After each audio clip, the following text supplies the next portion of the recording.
Good evening, everybody, and welcome to the OM System YouTube live channel. It's late, it's 9 a.m. normally, 9 a.m., 9 p.m. Normally I'm sitting in my pajamas watching TV or looking at the stars, but tonight I have an amazing guest for you. We are in for a treat. I've been looking at and wanting this guest on for a long time, so we decided to go for a late night session, and we thought it'd be really fun to do. There is a poll running. I know I say this every time. Please make sure that you tell us whether you're an OM sister or not an OM system user. That's great.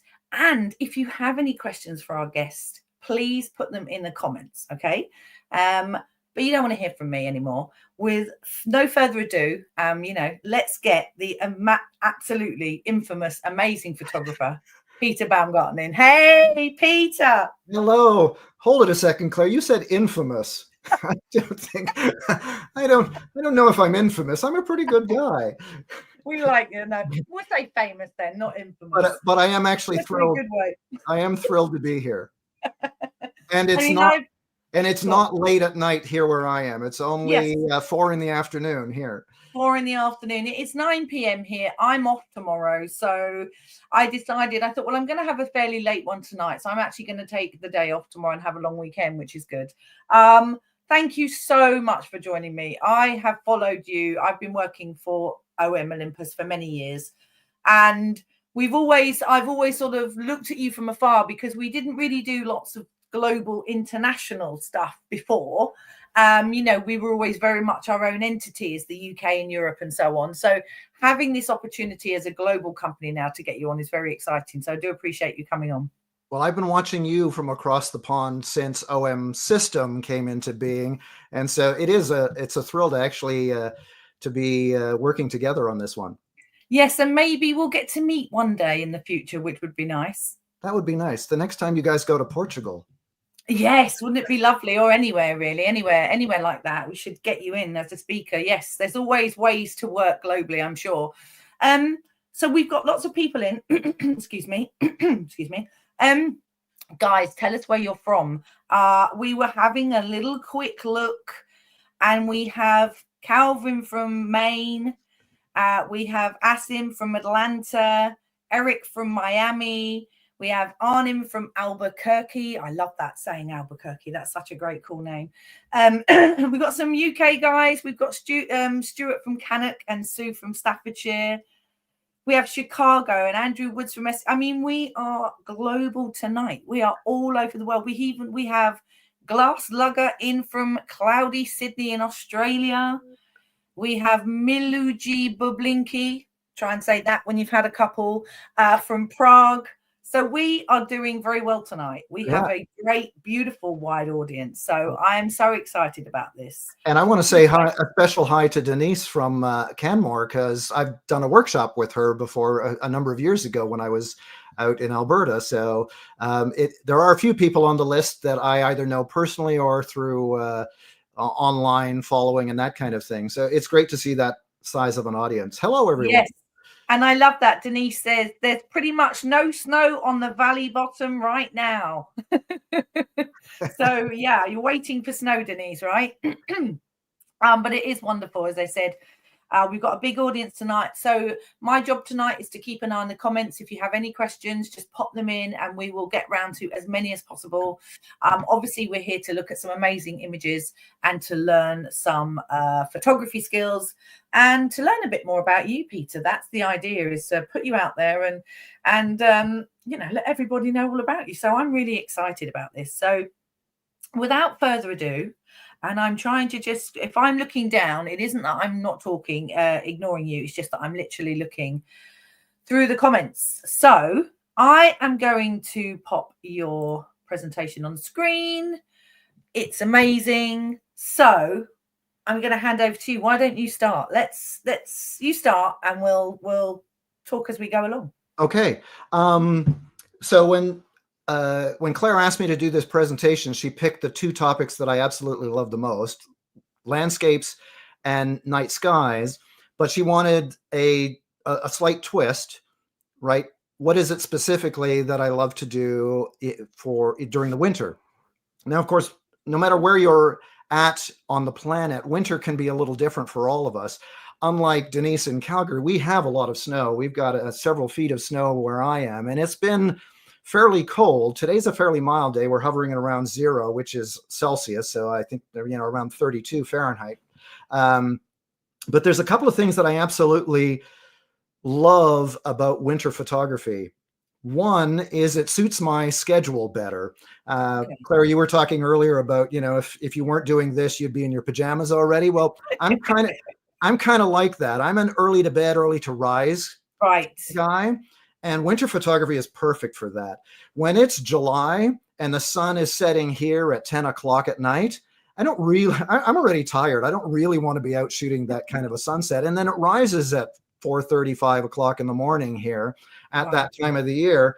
That's just not conducive to getting a good night's sleep for me. And so it's perfect for this time of year. For me, this morning, I think the sun rose just before 8 o'clock in the morning.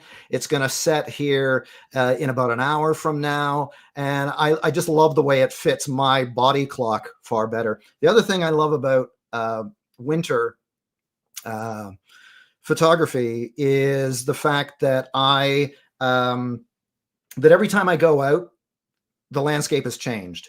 Right. Because either there's more snow or it's melted a little bit or the ice conditions have changed. And so a landscape that I'm quite familiar with and looks fairly static over the course of, let's say, the summer now changes on a daily basis, depending on, snowfall and weather conditions at this time of the year. So I'm really thrilled to be able to talk about that kind of stuff. Now, I know you've got some questions for me.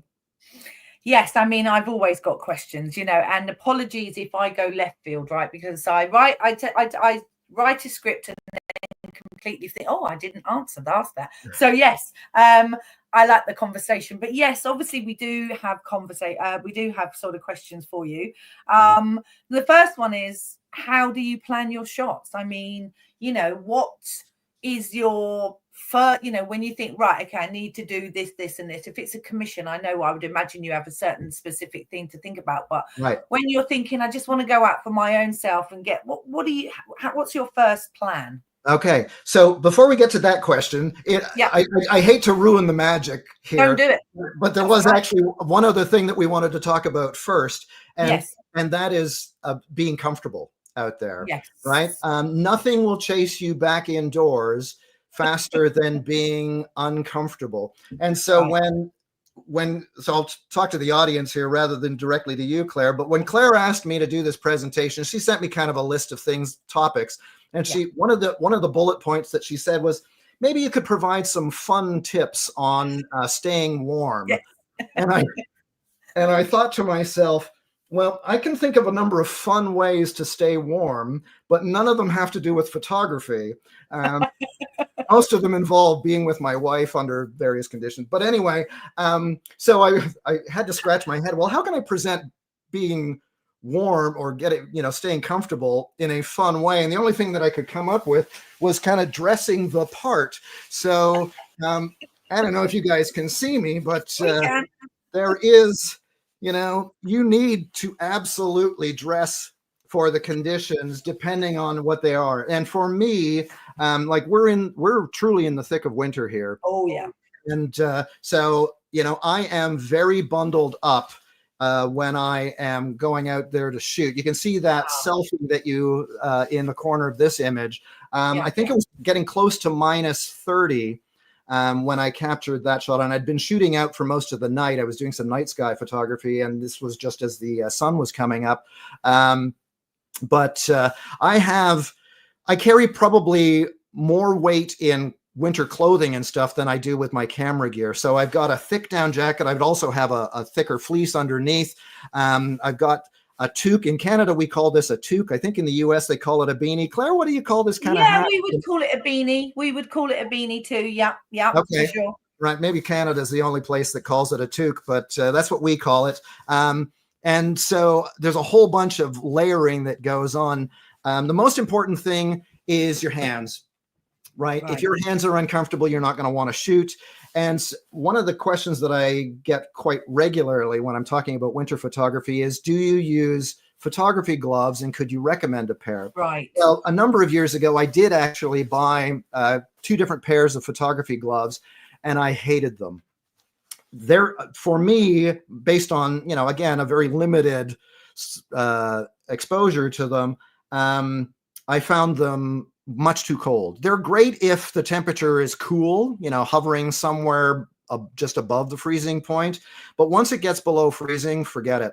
I've never found a pair that keeps my hands warm. And so what I do is I have a whole bunch of pairs of gloves. I've got a pair of fairly thin ones that, are for cooler conditions above 0.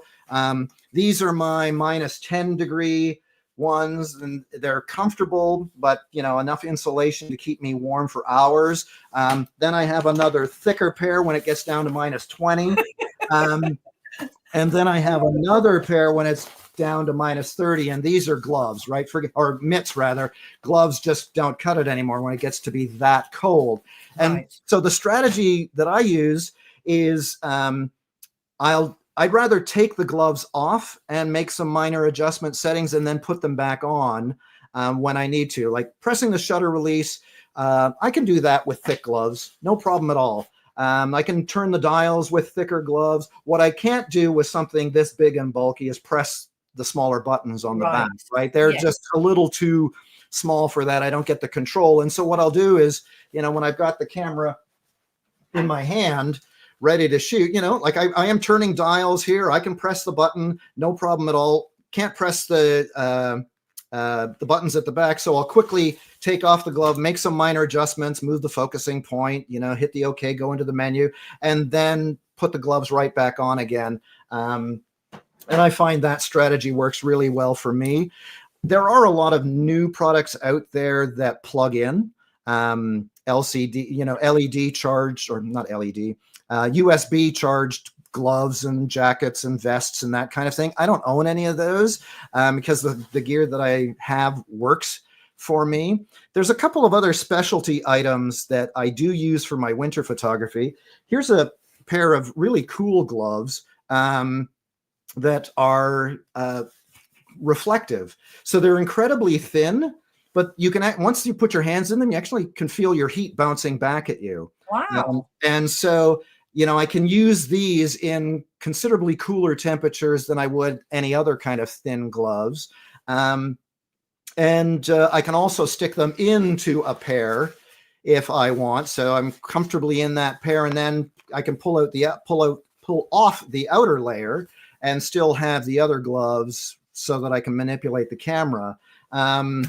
I know people are going to ask me the brand name of this. They totally are. We've got a lot of people saying, can you tell me the brand? I want your gloves. What are they? So these are called Sirius, SEIRUS. Okay. SEIRUS. I bought them at sort of an outdoor supply store here. In Canada, we have something called MEC, Mountain Equipment Co-op. In the States, they've got another one. I can't quite remember it, but it's one of those sort of outdoor camping supply stores. My favorite regular gloves are made by Hestra, HESTRA. Okay. I've had these for a few years, and they're really quite dexterous. I mean, they're not hard to move around with, but even over the last few years of using them, they remain the loft remains in them, so they keep their insulation factor quite nicely. So do you take a glove off when you take a shot? Because I know obviously with something like a mitt, your hands are completely disabled in that photographic way. Absolutely. Right. I will absolutely take them off for just a few seconds. Right. I would rather do that than, having the fingertips exposed and stuff with photography gloves. I've never liked that. This works for me. The other thing, of course, if I'm talking about hands, if it's really cold, I might bring along a couple of these sort of chemical heat pads, right? They react. I don't use them very often, but I have in the past. They're great for your boots. They're great for your hands to keep you warm. One day I will buy, the USB charged ones. I just don't own any because these are all working fine for me at the moment. The bottom half, I keep warm with different base layers. So here's a base layer, these long underwear basically. And I have probably about 6 pair in various thicknesses. And again, don't ask me. I just buy them whenever I see them on sale. This happens to be same. Yeah. This pair is made by Swix, the ski company. Most importantly are the ski pants that I wear when I'm in, extreme conditions. So in this photo that you see me snowshoeing, I'm wearing an outer shell that helps to protect me from wind. And then there'd be a thinner or thicker base layer underneath, depending on, how cold it is out there. It's all about layering up. It's all about that layering, isn't it? Absolutely. I always carry my snowshoes with me. This is an older photograph here, but we have a huge blanket of snow probably all across the country, except maybe in Calgary, as Denise mentioned. But Ontario has been pummeled with snow over the last month or so. So we have lots. So my snowshoes are always in my vehicle. I never know when I'm going to find a spot like this and want to go out snowshoeing across a lake.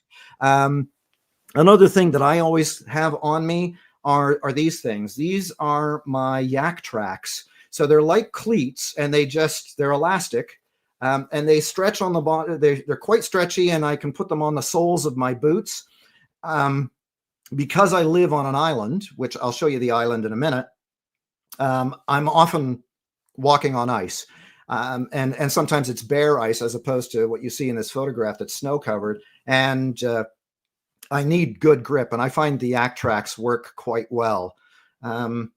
I also have little spikes that I keep in my jacket just in case I ever went through the ice, which has never happened, but I've seen people go through the ice. Starting to get hot here. Wow. And that can be dangerous. So in a nutshell, that's kind of the clothing and the stuff that I wear. Because like I said at the beginning, if you're uncomfortable, you're not going to want to stay out there. There's a couple of little tips that I'll just throw out there about your camera gear. People will often ask, well, when you're out shooting, aren't your lenses going to fog up? And the answer is no, most of the time. If you look at this photo, this insert, I've been out with that OM1 for several hours in extremely cold temperature, and you'll notice the lens is clear. It didn't frost over. The only time it'll frost over is if you bring it into some place warm. So if you're driving around and you've been using your camera out in the cold, before you bring it back into your vehicle, put the lens cap on it and stick it in your camera bag. And that will help insulate it. And so you're not going to get more humidity in the car suddenly condensing on your front lens element. And then when I'm out shooting, when I take my lens cap off, I always put it in my pocket, but I learned a little trick. I always make sure that the interior surface of the lens cap is pointing away from my skin, so it's pointing towards the outside. It's in my pocket, but I make sure that the inside of the lens cap is pointing out. Okay. So that my sweat, I hate to talk about bodily functions here, but as I'm sweating, none of that, moisture from my sweat ends up on the lens cap itself. On the very good tip. And I learned that the hard way, because of course at one point I had been snowshoeing through, building up, a bit of a sweat, and then, put the lens cap on, and boom, all of a sudden the front lens element has condensation all over it. I mean, that is such a great tip, because here in the UK, we get cold. When we get 1 inch of snow, nobody goes to work. The whole country shuts down, right? But it's really interesting that I've never heard that. That is such a good tip, because obviously you don't think about that, especially when you're out there trying to get that shot. You just shove it in your pocket or in your trouser pocket. But like you say, if you keep the lettering to the body and the internal cap to the outside, what a great tip. I love that. That's brilliant. Thank you. Amazing. It works for me. Really well. Yeah. All right. So I think that's all I need to say about sort of being prepped. You asked me about planning, and certainly planning matters, or maybe it doesn't. There are certainly cases where I don't plan a shot. Now I'm going to lead you through a couple of examples of both of these situations. For for me, the most important thing is that I actually have my camera with me. We were talking a little bit about this prior to going live, Claire, about, just having your camera with you, and then you can shoot however you want whenever a situation occurs. And I learned the hard way, like many photographers, that if I'm not carrying my camera with me, I'm going to miss opportunities. And so I just want to show you a couple of shots where almost no planning went into it. So this is one of my favorite landscape shots, and it's got that sort of classic foreground, midground, background. There's a bit of ice in the foreground, this really nice stump, this great reflection in the water, and then that brick building that you see. And this might look like I planned this shot, but by no means did I. My wife and I were out fat biking one afternoon and came across this scene. The trail followed this river, and then suddenly I saw that building and the stump and the ice, and so I had my camera with me. Again, one of the things that I love about our gear is how small it is, so I could easily fit it, in a little pack while I'm biking. And if people don't know what fat biking is, it's a winter style of biking where it's kind of like a mountain bike, but the tires are balloon tires. They're quite large, and you don't inflate them very much. The PSI is quite low, so that you kind of ride on top of the snow. You don't dig in too much. Ooh. And my wife and I do that quite a bit. We were doing it this weekend. But, I stumbled upon this scene, had my camera with me, and, was there some planning? Of course, I've got to make compositional decisions. I've got to decide on what camera settings I'm going to use and that kind of thing. But there was no real planning ahead of time that went into getting to this location other than we wanted to bike here. Here's another one. Wow.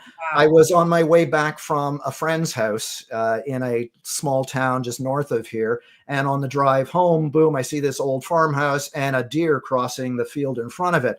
Pulled over, got out of the vehicle, put on my 12-100 lens, and, was able to get a few shots as it's crossing in front of the house. But again, not a planned shot per se. And then this is just a fun one. I have a small dog, and every morning I take him for a walk. And I think this was last winter where at the end of the walk, this is about a 2-minute distance from my house. We live right on the bay. And some kids had built a snowman the day before. I think this snowman's doing yoga or something like that. And so after, I saw this while I was walking the dog. So I quickly ran home, brought the dog inside, grabbed my camera, and went back down to capture the shot as the sun was rising. So there's 3 examples, and I've got lots of other shots that, didn't really involve a great deal of planning. Now, most of the time, I'd say far more of my images do require some kind of planning, and I usually start my planning like this. I have to look at the weather forecast. As a landscape photographer, it's all about the weather, right? I'm very much at the mercy of whatever the lighting conditions are that Mother Nature wants to provide. And so this happens to be this week's forecast for me here on Manitoulin Island, where I live. And you can see tonight it's going to get relatively cold at -9, and tomorrow night is really cold at -21. But I like a forecast like this, quite a mixed bag of weather. Yes. Because I can see some real opportunities throughout the week that's coming up. Tomorrow night, I might go out and do some night sky shooting when it's clear and -21. But then I see a few days where I'm going to get, some possible mixed weather, clouds, snow, sunshine, and that might really open up some opportunities, right? Of course, there's nothing like just being able to look out your window and see what the conditions are. So I'm going to lead you through a little bit of a planning story here. Back in February, 2 years ago, I think it was, I look out my window and this is what I see: completely overcast skies. And I was interested in going out and shoot, but, I saw this and I thought, do I really want to spend the time going somewhere only to have rather flat, disappointing lighting like this? Right. Now, 10 years ago, I would have had to sort of just deal with that. But nowadays, with modern technology, there are little tools that we can use to help in planning. And so the first thing I do after looking out my window is I go to my computer and I go to the Environment Canada website and I look at their satellite image. And so just to place you on the planet here, you can see a little bit of the US here, and then there's Ontario and Quebec here in Canada. And you might be able to identify the Great Lakes in this image. And I live at the top of Lake Huron. Wow. And I live on Manitoulin Island. Now, no, the island isn't drawn on this map, but sure enough, this is an actual screenshot from that day. And that you can see the overcast skies. What caught my eye when I looked at this wasn't the overcast skies, it was the clear skies to the west. Okay. And I thought to myself, hey, the sun sets in the west. Why not take the chance to see if I can actually photograph an interesting sunset as the sun goes below the clouds? So that kind of inspired me to go out and shoot. And then, of course, the next question is, well, where am I going to go? And now, because I know this area fairly well, I don't usually have to look at a map, but this is the island that I live on. Okay. And it is fairly large. It takes about 2.5 hours to drive east to west. We don't have any major highways on this island, but it is the largest freshwater island on the planet. Wow. And so I live right here on the bay. And so I'm looking at this map, or in my own mind thinking, where can I go? And knowing sort of, having some idea of where the sun sets at this time of the year in February, when I took this shot, the sun isn't setting directly to the west. I know that it's setting a little bit more to the southwest. And so I thought maybe I'll go to Providence Bay. That's about a 45-minute drive from my place. And so now that I've kind of got a location in mind, before I hit the road and invest that time and energy into going to that location, I decided to, again, while I'm at my computer, go to Photographer's Ephemeris. So this is a website. There's a free version and a subscription version. And I just use the free version, and it allows me to stick a pin anywhere on the planet and see where the sun is going to rise and set. And so this is the marina in Providence Bay, and you can see where the sun is going to set. That's the darker orange line. And I loved that spot. I could see that the sun was going to hug the shoreline. And so that's all I needed to know. And I could jump in the car and head to that location. Now, when I am traveling, as opposed to sort of just planning from my own office here, I don't use Photographer's Ephemeris. I use PhotoPills, and a lot of your viewers would understand what PhotoPills was all about. Yep. Right? And so I'll use the planner there. Same thing. I can stick a pin anywhere and figure out where the sun is going to rise and set. But of course, I also use it for moon photography, right? If I'm photographing a full moon or something like that. And so it tells me where the moon is going to rise and set.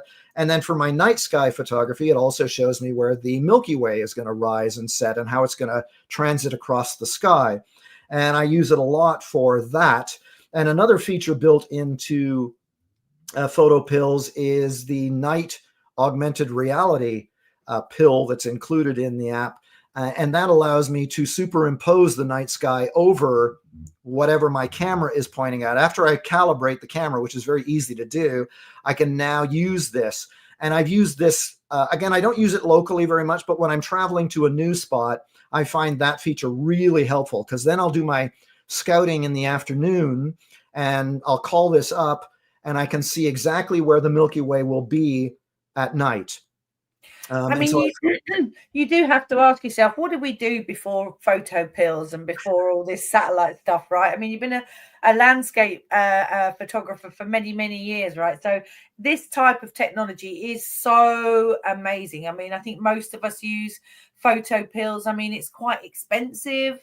It's not expensive. I think it's about 10 euros or £10, but for sure it's quite a bit of a learning curve, isn't it? PhotoPills, you've got to spend a bit of time working out how things are laid out and such. Right. But of all of the pills that are in there, because they call each of the little subsections in this a separate pill, it's basically an app within an app. Truly the only one that I really ever use is the planner. I don't know that I use any of the other ones except for the night AR. I will use that one because I do find that very useful for planning a shot, so that I know when I come back at night, that's where I should see the Milky Way, and I can really figure out what my foreground is going to be and that kind of stuff. So I do find PhotoPills quite useful. Again, more for when I'm traveling than when I'm here shooting locally. Yeah. Right. I mean, we have had some questions about PhotoPills, but I'm not going to go there tonight because that is a real left field. The PhotoPills is a whole nother live on its own. Okay. It is. And by no means do I consider myself an expert on this.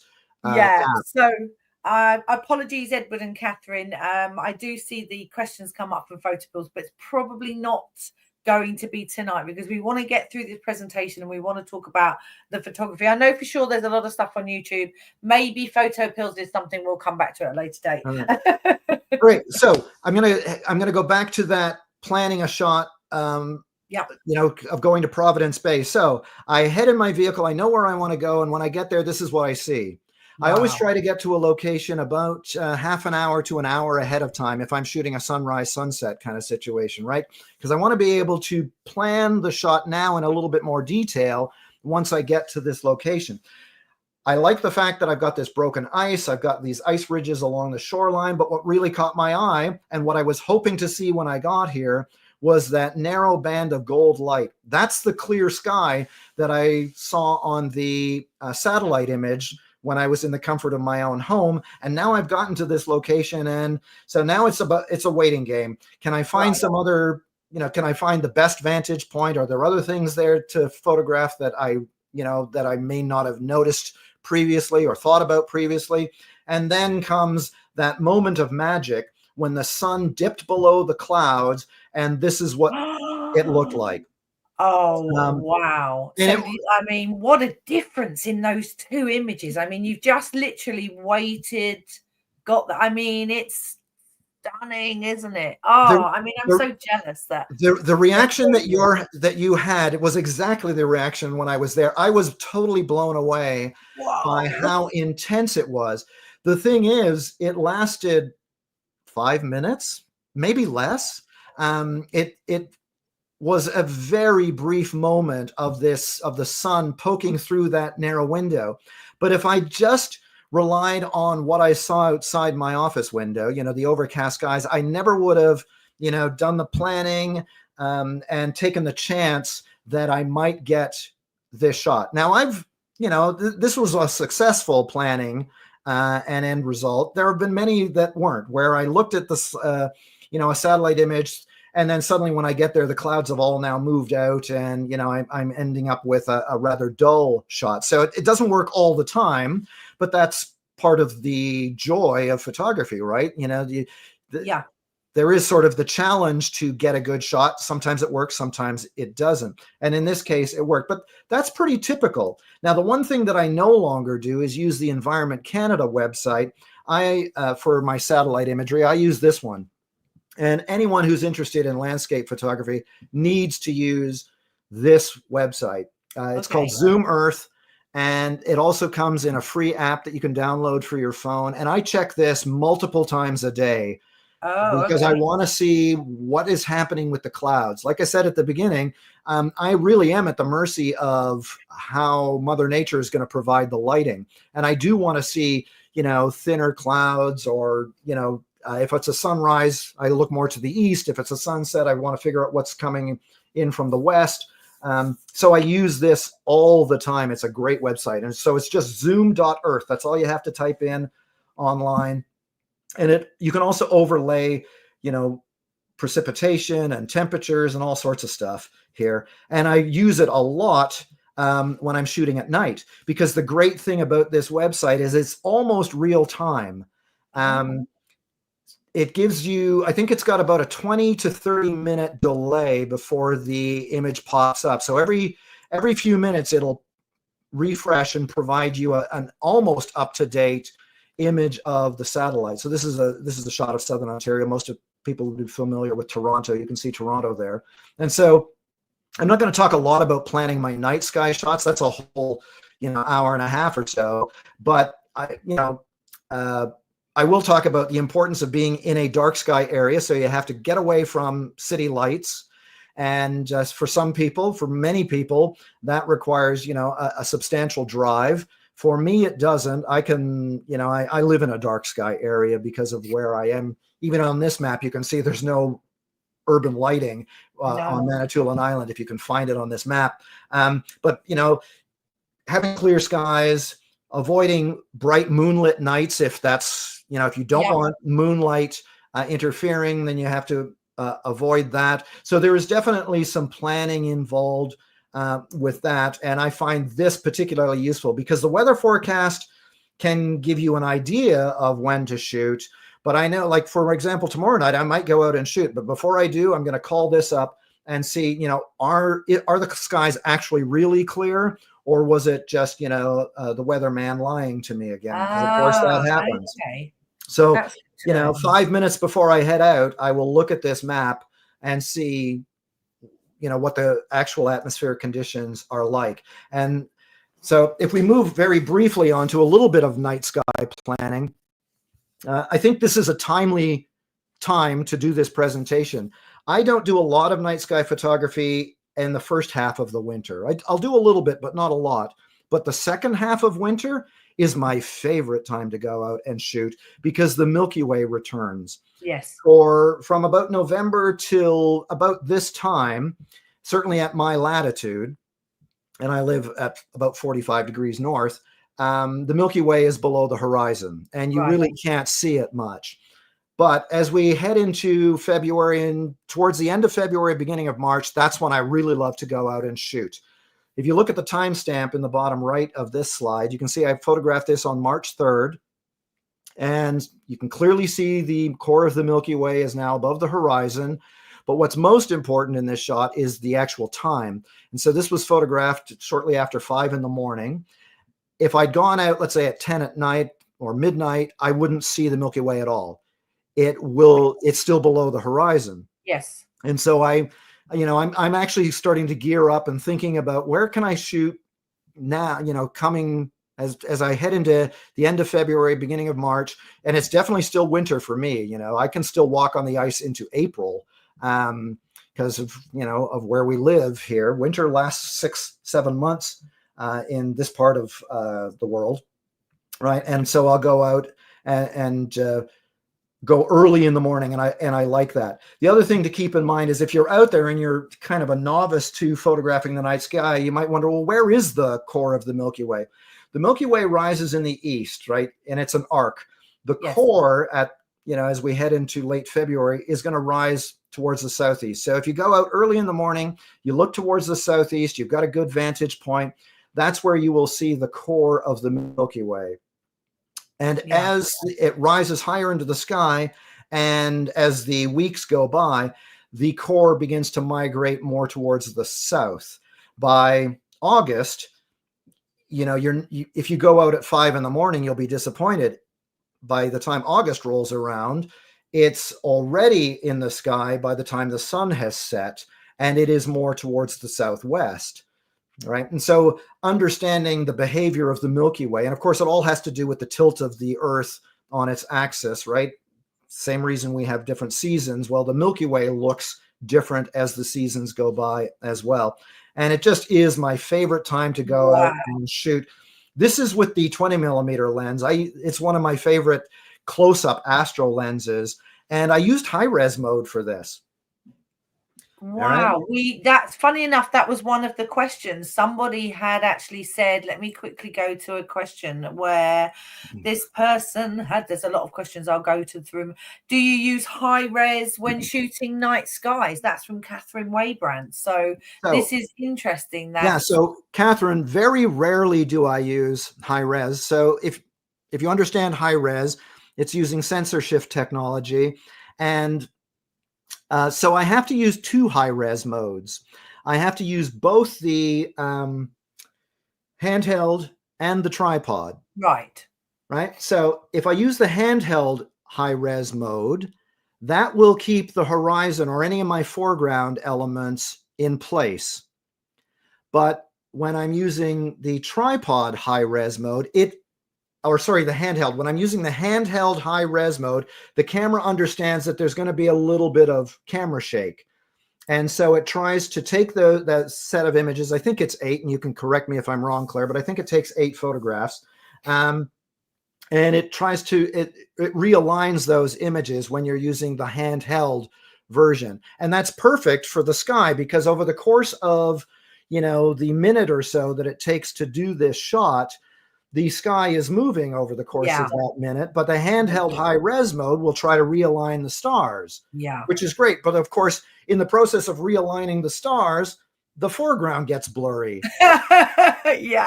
Right? Yeah. And so you have to take 2 shots, yes, and then you have to realign them you know, you have to superimpose them in Photoshop. That's what I use, is Photoshop, and blend those two images together. Right. The trick, of course, is the handheld high res is a 50 megapixel image. And so it's considerably smaller than the tripod handheld one that's 80 megapixels. So they're noticeably different in size. So you have to resize them so that they're both the same size, blend them together. It's a bit of a complicated process. Right. But to answer the question, yes, you can use handheld high res, and this is an example of that. My advice, if you do try to use it, though, is keep your foreground as simple as possible. And so here in this case, all you see is a tree line. Yes, and silhouette as well. Yeah. Yeah, I would never use the handheld high res for a complicated foreground or trees that cover, you know, half the frame. Right. Right. So blending the bottom fifth of this image with the 4/5 that are the sky, that's relatively easy. Easy. Right. Yeah. Okay. So, now I get it. I mean, and if anybody doesn't know, there's two versions of high res, as we're talking about. You have the tripod version, which is 80 megapixels. And this means that you can go up against those full frame sensors, those 35mm sensors, but you get incredible contrast, incredible detail, incredible depth of image. And your sharpness is edge to edge. But with the tripod version, the sensor moves 8 times in half pixel increments and builds up this image. With the handheld, it's like a composite. It's up to 16 images, depending on how many the camera feels it needs to take for the information required. And so it's more like a composite. It's laying them on top of each other. So it is a totally different type of technology.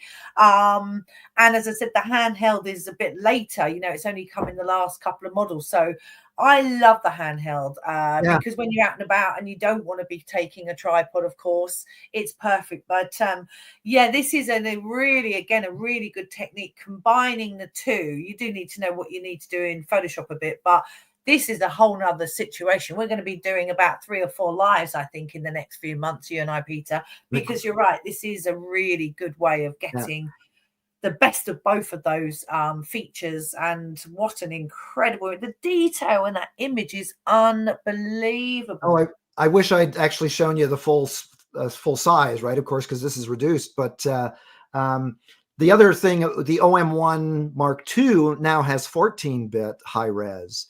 So that adds even more depth than the OM1 had. Right. So yeah, when you think about 14-bit raw files, the 12-bit files will give you about 6,000 tones of color, and then if you sort of quadruple that, you're getting over 16,000 tones of not color but of detail. So it's 4 times as much the detail, right, when you go to 14-bit, which is huge. Oh, it's absolutely huge. Yeah. All right. So this is the last winter shot that I have, but it is my favorite time of the year to go out. I love being out on the ice, and I love the fact that in the winter, my foreground is all cleaned up with some fresh virgin snow there, right? Right. So sometimes photographing the foreground is far nicer in the winter than it is the other times of the year. Plus, I'm going to talk a little bit about lighting in a minute, but starlight is bright enough that I don't usually need to add any other artificial light in the winter for my astro shooting because the snow is so reflective. Right. Okay. Yeah.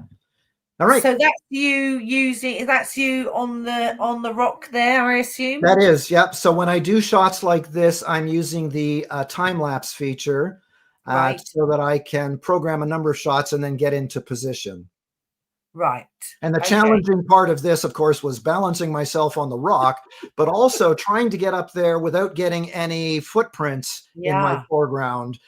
So I had to kind of take this large circle around so that I could get into the shot and not ruin my foreground with my own footprints. I mean, it's absolutely stunning. Again, it's one of those things. I assume you do a lot of photography alone. You're very much, and not when you're not running workshops and things, you're very much out there by yourself, right? Yeah, part of it is because I prefer to work that way. I find I love photographing with other people, but I don't usually produce my best work when I'm with other people because I'm then focused on sort of the social aspect of it, which is great as well. But part of the other reason is there aren't a lot of photographers where I live. I do. The town I live in has 400 people.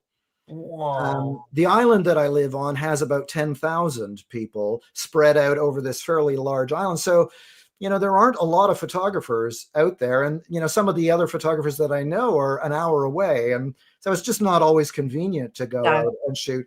And quite honestly, at night, there aren't a lot of people that I can convince to go out at 4 or 5 in the morning. The locals probably say there's that lunatic going out to photograph stuff at 4 in the morning again. Yep, I'm the lunatic. All right, so that was a very long answer to the question about my planning. Okay. I'm just going to move on now. Please do. Yeah. All right. So I know that one of the things you wanted me to talk about was computational photography. Yeah. And sort of what are my favorite computational features. I will say that when Olympus, of course, OM System now, but when Olympus brought out its very first computational feature, which was live composite, I truly thought it was a gimmick. Yes. I thought, what's the point of that? Now, I will talk a little bit about live comp later, because as much as I like it, it's definitely not my favorite of them. It's not that there's anything wrong with it, but if you're putting me on the spot, which one do I like the most? Hands down, as a landscape photographer, it is focus stacking. How interesting. Love focus stacking and the way it allows me to see the world better and see the world in different ways that I wouldn't have before this feature came along. So this is a shot that I captured when the OM1 was first released a couple of years ago, maybe 3 years ago now. I don't know what it is. I got a copy ahead of time, and so I went out and shooting, and this is one of my favorite shots from when I first got that camera. This ice wave that you see here, this wave of frozen water, is actually fairly small. But by getting in close, using that 8 to 25 millimeter lens and using focus stacking, I can make the foreground become such a really important dominant feature. And, it's allowed me to photograph things that I never would have tried before. Now, of course, you can focus stack manually. People have been doing it for quite some time. But the idea of being able to just programming it into your camera with one press of the shutter release, boom, it takes a series of images and then stacks them for you. That just makes things so much easier for me. Yeah. Now, for people that aren't familiar with it, right, you can, with focus stacking specifically, not focus bracketing, but with focus stacking specifically, you can either have anywhere from 3 photographs to 15. And please, Claire, correct me if I'm wrong with any of the details, because I'm not a gearhead. I create stuff. But from 3 to 15, and then you can change the focus differential. And I just always set it at 4. That's the sweet spot. I never change that whatsoever.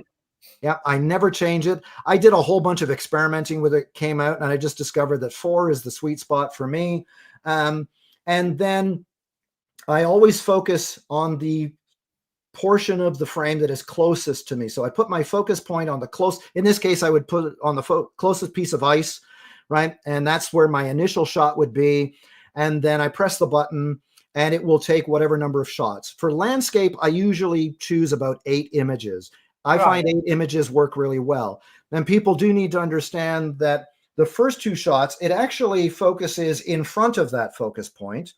And then after those first 2 shots, it goes deeper into the frame.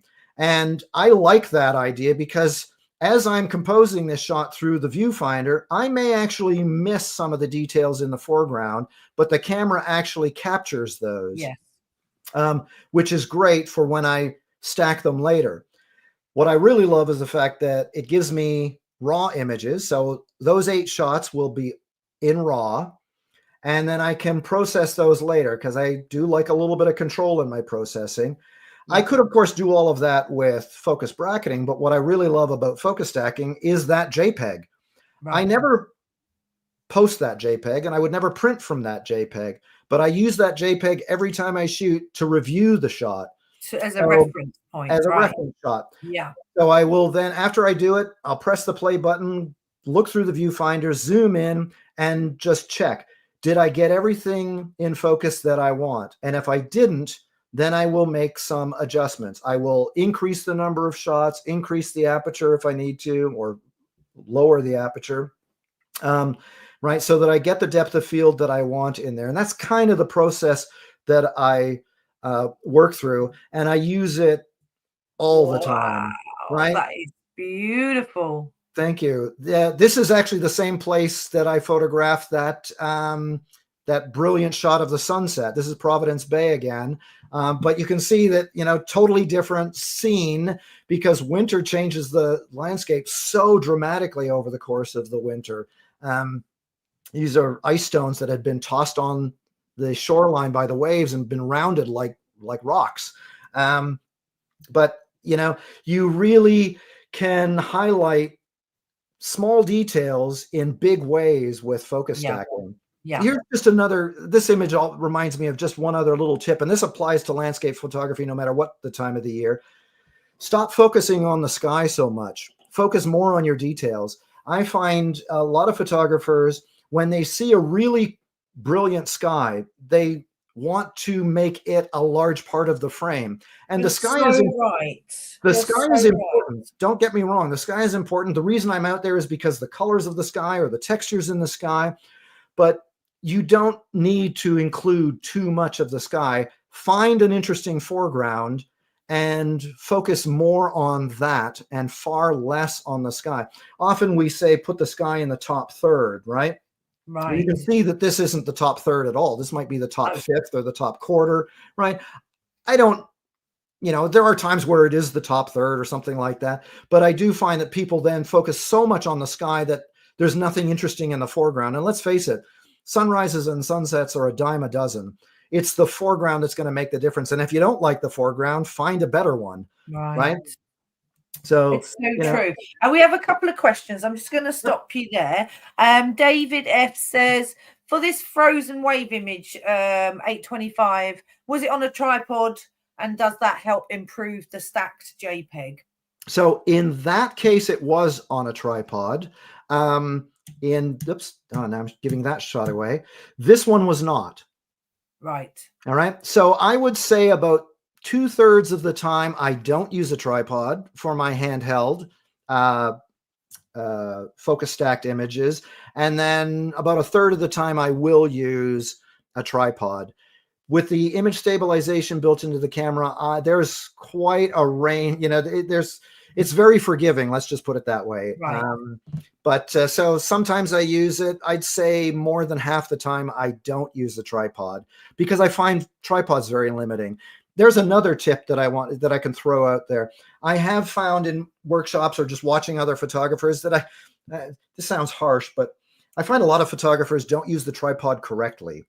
Right. What they do is they extend the legs fully, they stick the camera on top of the tripod, and boom, that's the composition. Right. And I find that is also, it's just restricting, you know, your creativity. What I do is, you know, I'll use the LCD and flip it out, and I will just move the camera around. So I've got it on, the live view's on, and I'm moving it around, I'm moving it up, I'm moving it down, I'm turning it sideways, whatever I want to do. And when I find the composition I want, I sort of, you know, take a moment and figure out sort of where is the camera in 3D. Okay, it's about a foot off the ground, it's in this position, and then I will set up my tripod to sort of reflect that composition and then make some fine adjustments for that.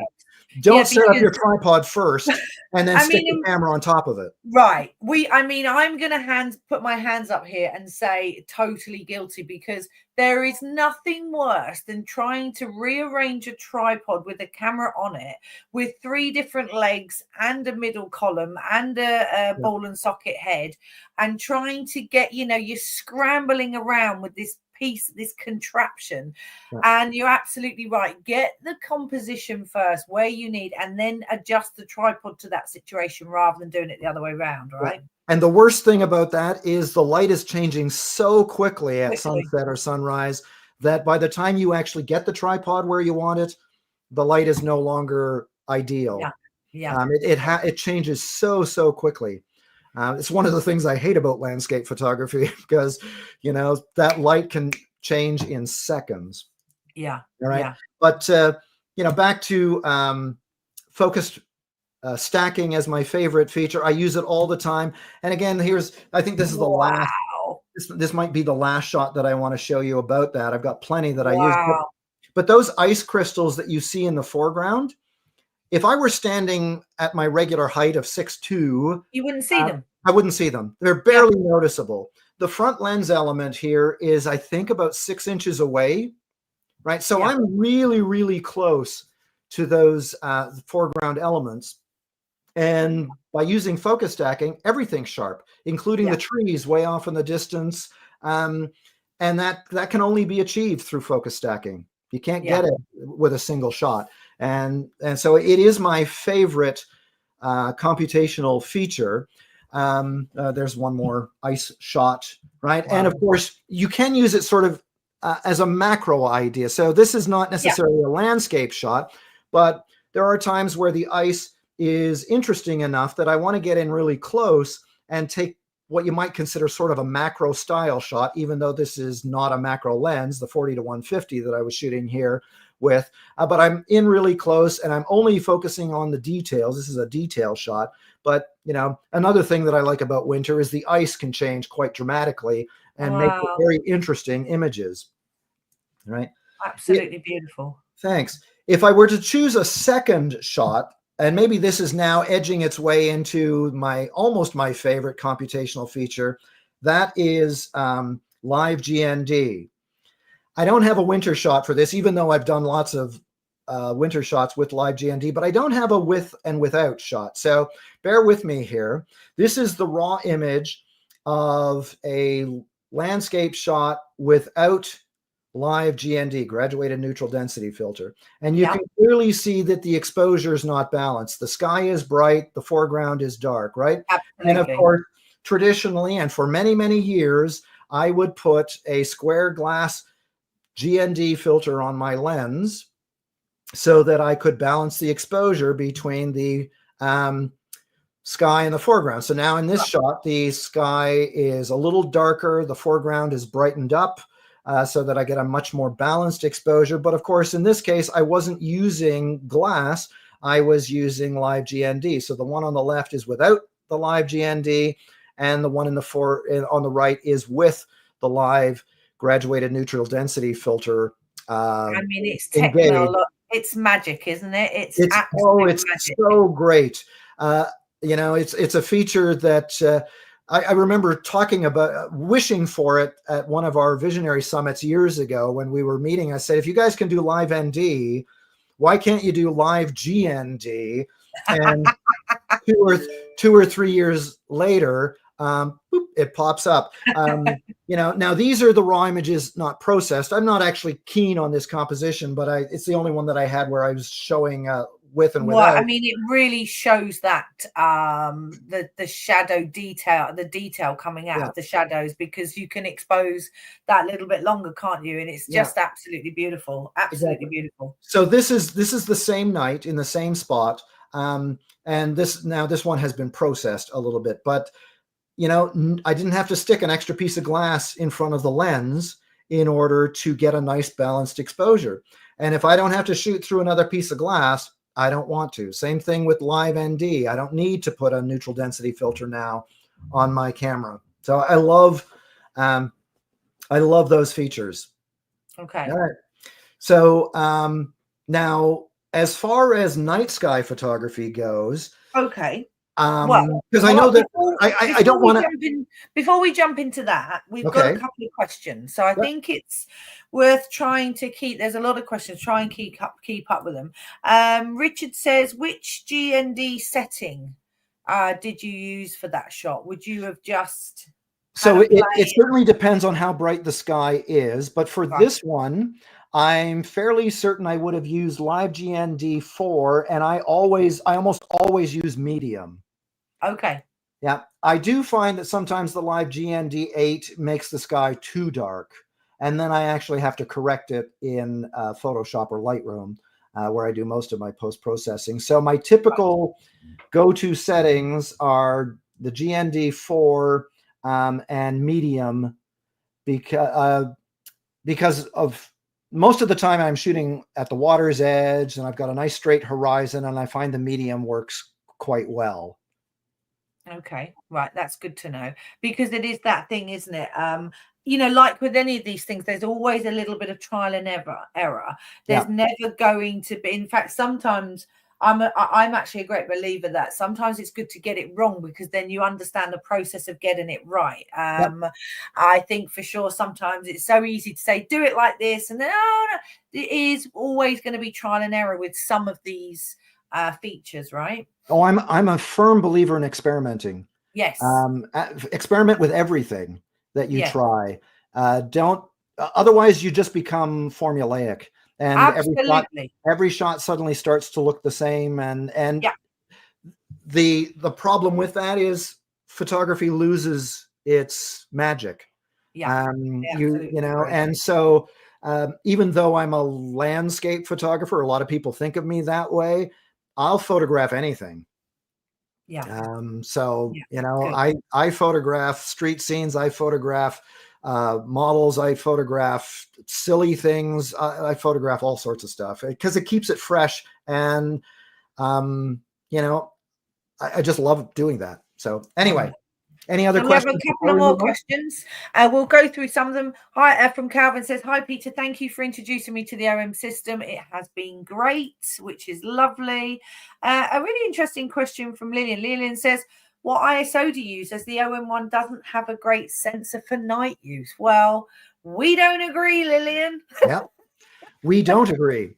Now, I will agree that when I first started shooting with the OM, which was the EM one, not the OM one, but the EM one, I would never take the ISO above 1600. Right. The sensor technology just hadn't developed enough yet. Yeah. But with the OM1 and certainly the OM1 Mark II, and I think they're the same sensor, I regularly shoot at 3200, and I have often shot at 6400. Right. And when I'm shooting wildlife, I have shot at 12,800 and gotten very usable shots with wildlife. I'm not talking wildlife here, but I have no problem shooting at 3200 and 6400. Now, I have used those images just the way they are, especially if I'm shooting aurora, and then with the noise reduction. When I'm not shooting the aurora, I don't use the noise reduction, and then I will take a series of 10 images of a scene, and then I will stack those in post. Right. And I will use a program called Starry Landscape Stacker, and I will take those 10 images, and it does all the work for me, and it will stack those images. It will realign the stars, mask out the foreground, and that cleans up the image quite nicely and also brings out a little bit more dynamic range. Okay. So that's the process that I would use for shooting at night. If I'm shooting the aurora, because the aurora moves so quickly, I can't stack those images later. I will use the noise reduction that's built into the camera, and I get a really nice clean image even at 3200. Now, of course, with a really bright aurora, I can sometimes get away with shooting at 60 or 640 ISO or 400. We've had such amazing aurora this year, or this past year, that I've shot the aurora at ISO 200 and gotten some really bright shots. I'm sure that even in the UK, you've been able to see the aurora. Yeah, I mean, we had our best aurora. I mean, normally you'd have to go to Scotland or the North Shores, and I live in Dover, so I live the furthest south. I mean, I can see France from my house. That's how close I am to France. And we had the aurora down this far south, and they think there's going to be another big flare at some point this year because of obviously the way the sun is and at the moment. So we but the problem is, of course, there's just very little dark skies in my area. You know, you have to go quite a way. But yeah, it's been incredible to see it, the aurora, this year for sure. So and there'll be a lot more of it. Yeah, we are officially past the solar maximum, but that doesn't mean that, you know, it's done. We are still going to, I suspect we are still going to have a number of really good displays over the course of this year and maybe even into next, but they are going to become less frequent and maybe not quite where they were last year. Yes, All right. exactly. Okay, I'm going to just throw a few more questions out. Hi, Peter. I'm going to Montana at the end of March. Any suggestions? Use the grad filter built in OM1 Mark II, or better to do raw file brackets and merge in Lightroom? That's a good one. Was the question about live GND? Sorry, I missed. Yeah, so Okay. he says, do I use the grad filter, or better to use raw file brackets and merge in? Me personally, I just use the grad. Yeah. Yep. Yeah. There are times where I will exposure bracket. Don't get me wrong. There are times where I will do that, but for landscape imagery, I use the grad and it works fantastic. Okay, good one. Yeah. A quick question from David. What do you do with your batteries when you're out? I know it's a random thing, but do you stick them in your pockets?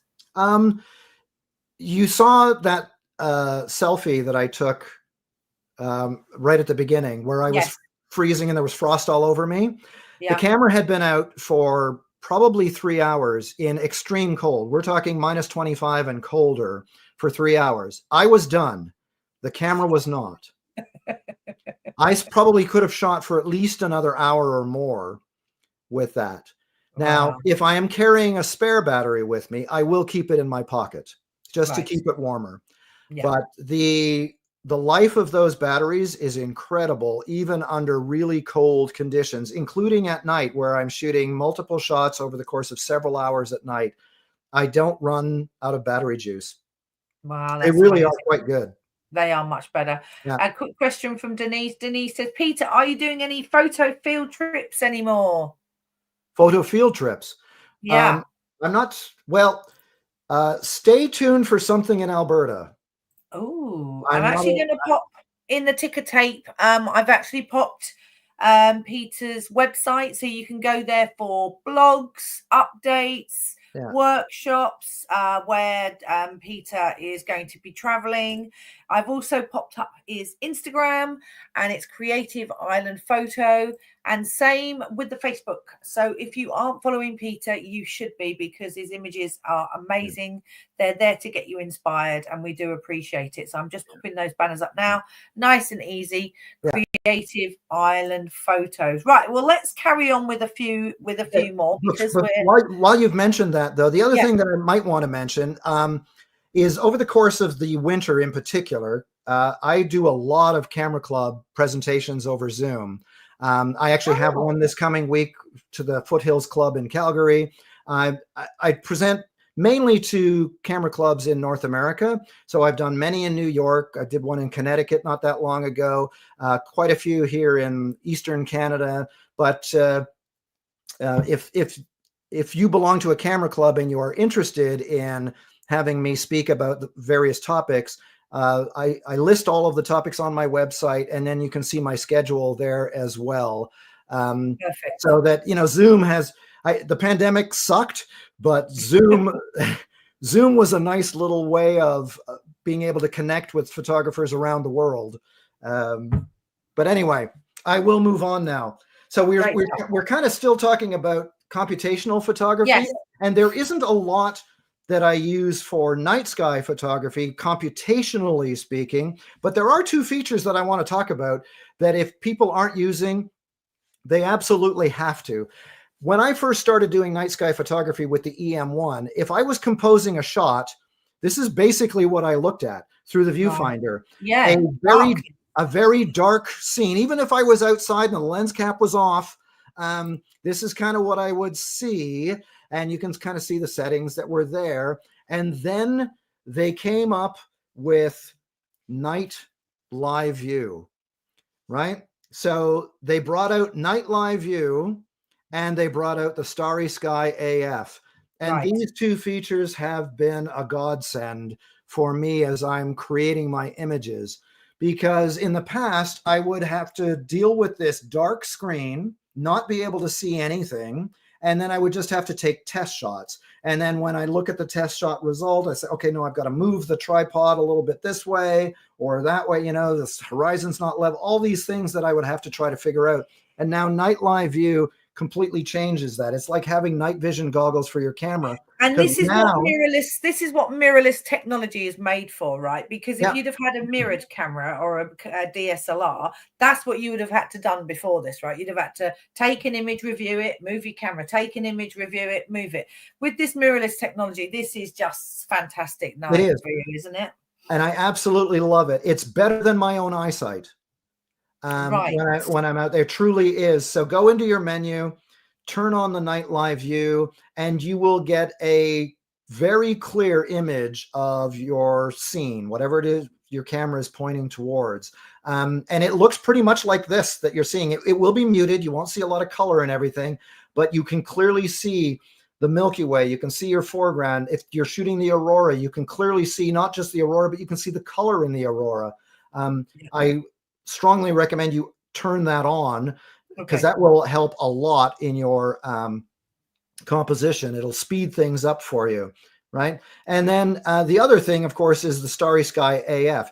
In the past, you know, when I first started doing this, I would use the built-in manual focused assist features like the magnify and the focus peaking, and they worked 90% of the time.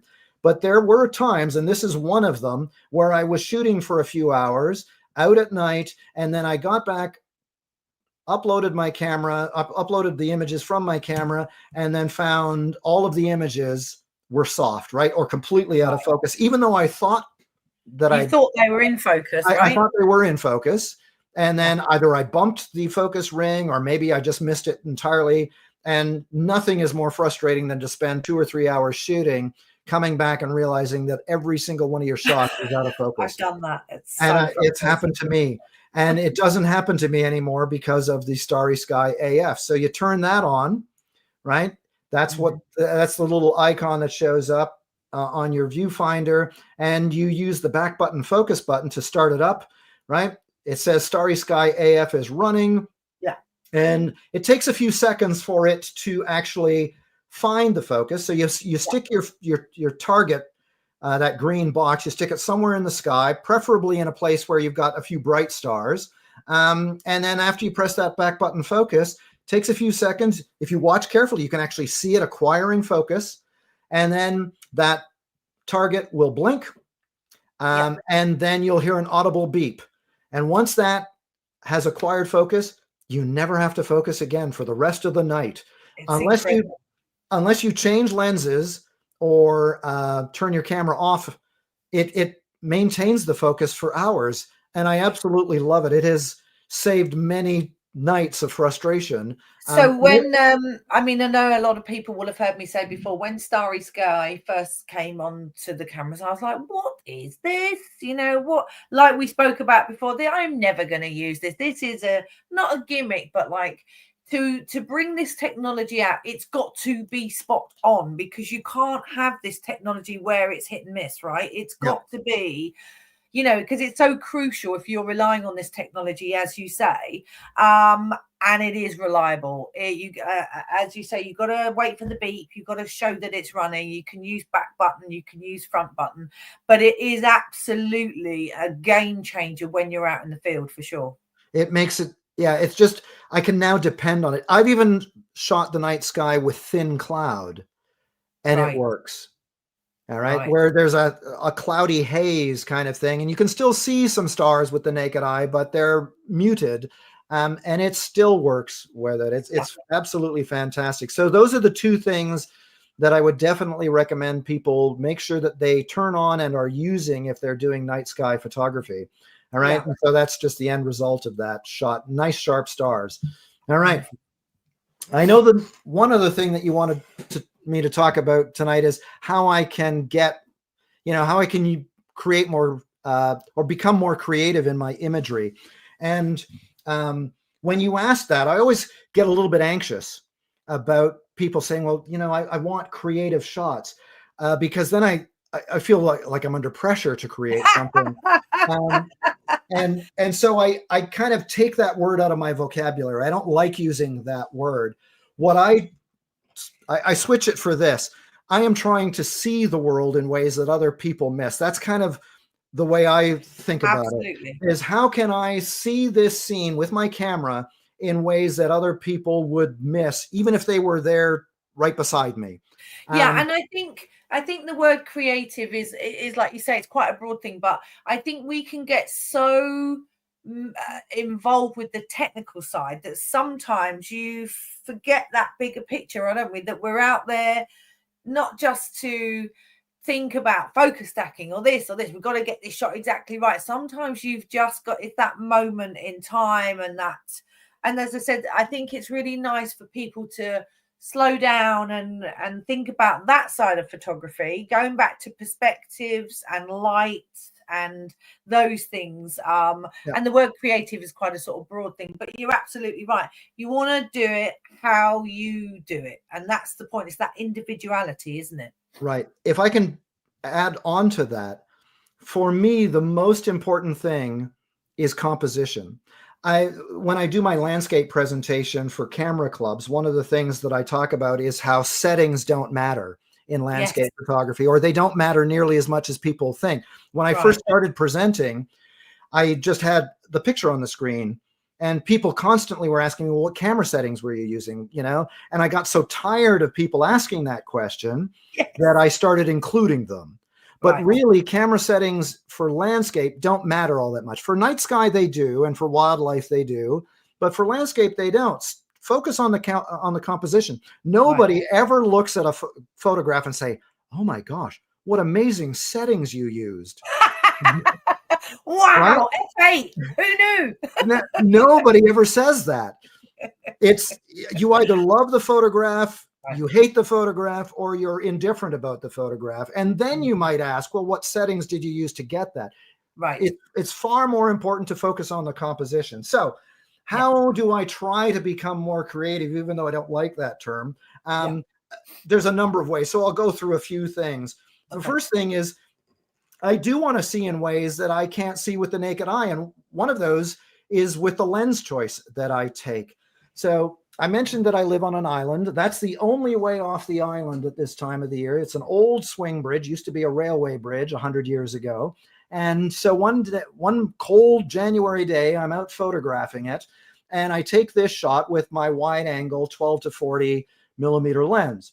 And I look at this shot and I go, yeah, it's not all that interesting. I don't like the way I'm seeing this, both with the camera and with the naked eye. So I decide, well, let's zoom in a little bit. Maybe I can make the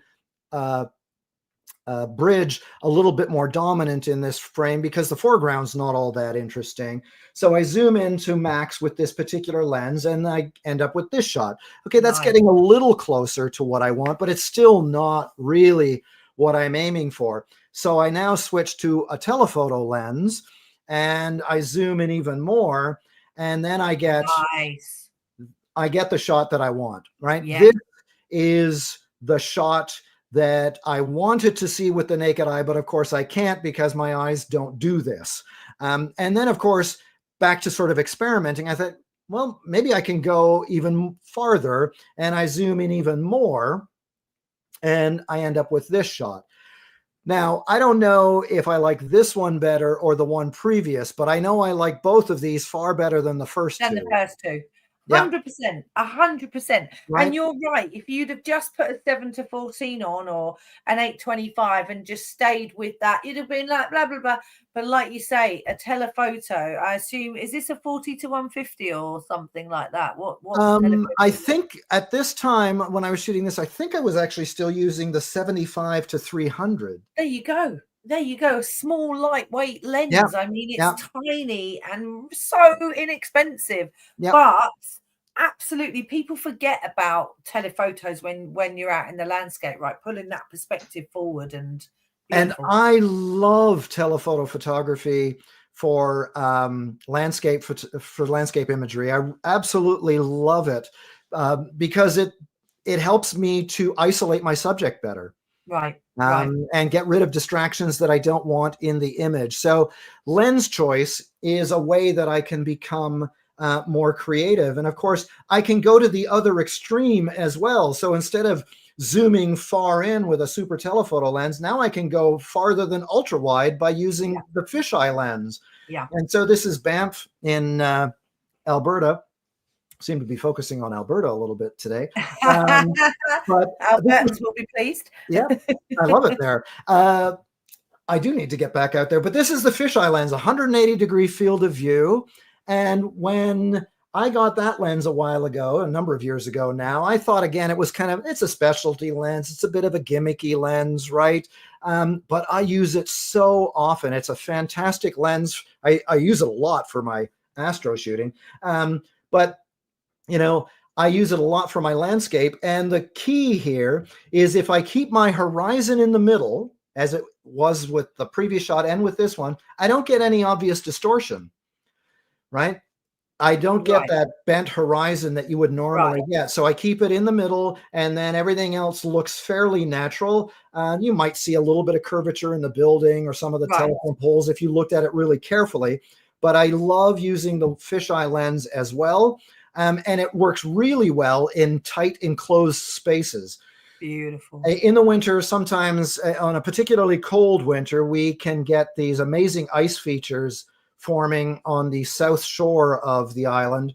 And so here I am on my belly in this tiny little ice cave, photographing the sunset. The wind was blowing through here with great fury. But the fisheye lens allowed me to make this cave look far bigger than it actually was. A similar kind of thing with this shot. So I'm behind a frozen waterfall and using the fisheye lens to capture, almost the entire scene. And again, because all of the lines are organic in nature, there's no real straight lines in here, you don't notice the distortion with this lens. No, exactly that. And obviously you can do the compression in camera, but you're only going to get a JPEG with that. That's always the issue when you turn off the... That's right. I never use the correction.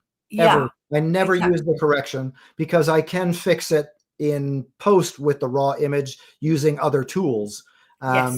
So yeah, that's a feature that they brought in, but other than testing it when it came out, I never use it because you're right. It is just a JPEG and I want a raw image anytime I can get it. Good stuff. All right. Another way that I like to be a little bit more creative is by including people in my shot. Some landscape photographers don't like doing that, but the human element can be a great way of helping tell the story. And often the human in my photograph is my wife, and there she is. We were exploring some of these ice features. I tried to get her to go up a little higher on that ice bridge, but she was having none of it. So I had to try to create the image as best I could with her standing sort of on the edge there. But again, this is my wife. We were on our way back from our nearest city. A snowstorm hit, and I had to pull off the side of the road, and this bench was there. And I said, "Hey, let's put you in a photograph." And this ended up in Shutterbug magazine a few years ago. But people can help sort of ground the photograph, help tell a little bit of the story, and also help provide a sense of scale. Yeah. Right. And so, the person quite small in this image makes the cave look far larger. I will also use friends in my photography when I'm out shooting with them. This was a good friend of mine, and we were doing some aurora photography last year. And when there's nobody else to include, it's me. And so that's a photograph of me with the aurora. And of course, I had to position the camera that I was shooting with in a place that I'd get the reflection that I would want to get. This is definitely one of my favorite shots. These are not the aurora. These are light pillars created in extreme cold with ice crystals in the air. And so that's natural lighting being reflected off of these ice crystals, creating these amazing ice pillars. It's incredibly rare. In the 10 years or so that I've been doing night sky photography, I've only been able to experience it once, 2 nights in a row. Wow. I've never seen it again. That is just incredible. I've never seen that before. That looks so beautiful. It's amazing. Bitterly cold, though. It was about -30 when I took this shot. Wow. But again, I think without me in the image, I don't think it would have been as interesting. Yeah, but and also like you say, there's an actual not a need for an explanation, but I would just have assumed these were manufactured lights or something in the ground, and Yeah. but actually, the fact this is a natural phenomenon is amazing to know. So beautiful. It's a pretty cool thing, right? So just a couple of other scale shots. This is a forest hiking trail that we've got a short distance away. Went out there during a heavy snowfall. I put myself in the image to draw attention in, but also to provide a sense of scale. These are big trees, that kind of thing. Here we are hiking in the San Juan Mountains with my kids, right? But without the people to draw attention to them and provide a sense of scale, I don't think this photograph would have been as interesting. Yeah. Right. Another creative thing that I like to do is use a natural frame. And so this skeletonized tree that you see on the right, I used it purposely to frame this old farmhouse. Sometimes the frame itself is the subject. So this ice arch becomes the frame. I didn't really care what was in the background. The arch is the dominant element in this photograph and was far more interesting to me than what was in the background. Right. Now, here's kind of a how-to or the story behind the shot. I'm out to photograph a scene. I'm out to photograph a sunset, and I look at the sunset and I realize, it's not actually all going to be all that interesting. How can I create a better image? And then I notice these icicles kind of overhanging this rocky ledge, and I thought, it'd be kind of neat if I could get in there, but I can't. My camera can, though, so I had a tiny little tripod with me. So I stuck my camera in there, and then I initiated the time-lapse feature. So that's me during a time lapse. Yeah, initiating the time lapse. That was a point where I had a beard. And then I went out and did some shooting. And the frame is far more interesting than the sunset was. And also including me in there helps a little bit as well. Beautiful. Right. But it's kind of trying to think a little bit outside of the box, trying to use the natural environment to your advantage. Yes. Right. Now, when it comes to night sky shooting, I love being creative at night. One thing that I mentioned earlier with landscape photography is, of course, most of the time I'm shooting sunsets or sunrises, and the light changes really quickly. At night, it doesn't. You're out there for hours, and the light stays the same because the darkness stays the same. As long as you're sort of in full night mode, which is about an hour and a half after the sun sets, the quality of the light doesn't change. And then my job is to make the foreground a little bit more interesting. And I do that with some low-level lighting. So I use some low-level lighting to illuminate the highway here. And the low-level lighting I'm using is just my phone. I downloaded an app, and the app turns my screen into an LED panel.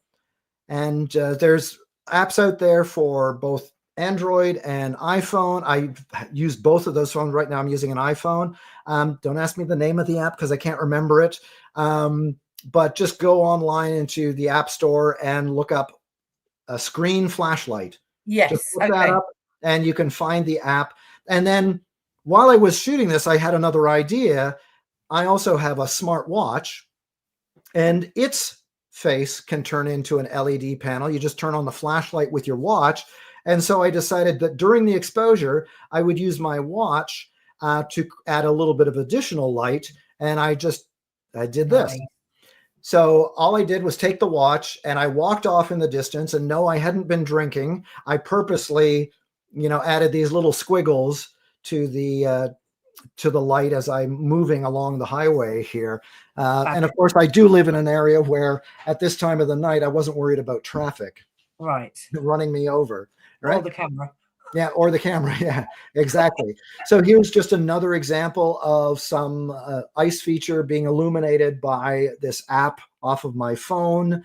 Sometimes the lighting gets a little bit more complicated. I did actually have to put some larger LED panels behind this frozen waterfall, but the foreground was illuminated with my phone. Right. So that's how I try to be a little bit more creative when I'm shooting at night. And of course, this is a close-up shot of that. I can't leave this without talking a little bit about live composite, because of course it's a great feature, especially at this time of the year. Most of the time when I'm using live comp for night sky shooting, I do use it in the winter because the Milky Way is not around. There are some interesting constellations that I might shoot, like Orion is very visible in the winter. But most of the time, if I'm shooting, I'm going to photograph the night sky using live composite.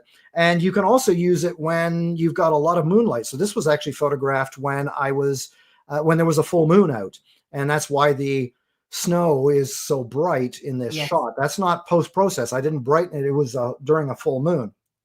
I want to spend a couple of minutes talking about this shot, because if you look carefully at the live comp here, you will notice a couple of things. First of all, the stars seem to be considerably thicker than the previous shots, and the color is a little bit more dominant. And that's because I did a little bit of a trick with this shot.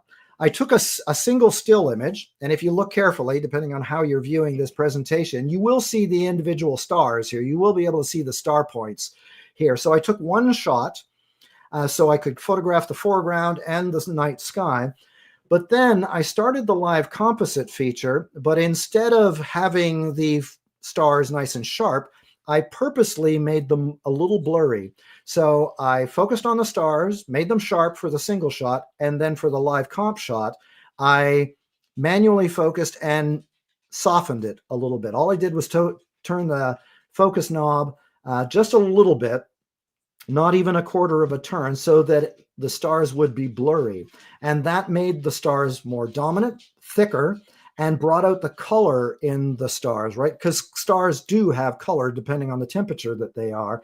And that's a lot harder to notice in a sharp live composite. So by making them blurry, I could accentuate that. And then I took those two images and blended them together in Photoshop. Perfect. Yeah. And one other way that I like to be creative, particularly at night, is using props. So in this case, I used my snowshoes as a prop, but I've used all sorts of things as props. These teddy bears. During the end of the pandemic, I was so missing traveling that I brought an atlas out and put it into my frame and lit up the atlas while I'm photographing the night sky. And in this case, I used a mirror. Lovely. So that is an actual reflection of the night sky. That is not a composite image. That is a reflection of the night sky. And in this case, this is one of the very few night sky images where I used focus bracketing.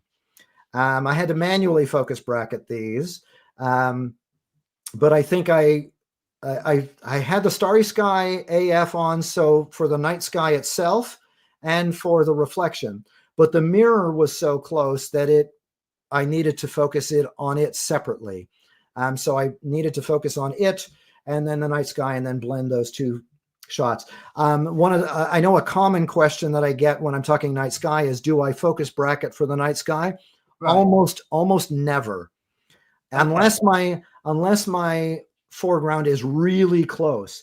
But because I'm shooting with wide angle lenses, the 12 or the 8mm, the infinity is so close, right? That I don't need to worry about that. Those trees would be sharp even without, using focus bracketing.